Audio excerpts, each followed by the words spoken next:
લગ્ન પછી મેં ક્યારેય એકલા મતદાન કર્યું નથી. આ પહેલી વાર એવી છે કે મેં એકલીએ મતદાન કર્યું. પણ સાહેબ મારી સાથે જ રહ્યા છે અને અત્યારે પણ સાથે જ છે.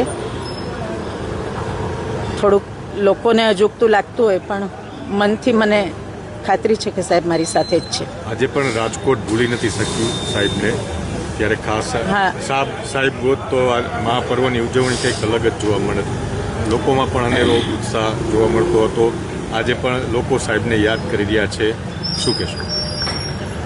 પ્રચાર દરમિયાન મને વારંવાર આની અનુભૂતિ થઈ છે કે લોકો હજુ પણ લોકોના દિલમાં સાહેબ છે જ અને કાયમ રહેશે. કારણ કે સાહેબે કામ એવા કર્યા છે, લોકો માટે એટલા કામ કર્યા છે અને પ્રજાજનો હંમેશા સાહેબને યાદ રાખશે.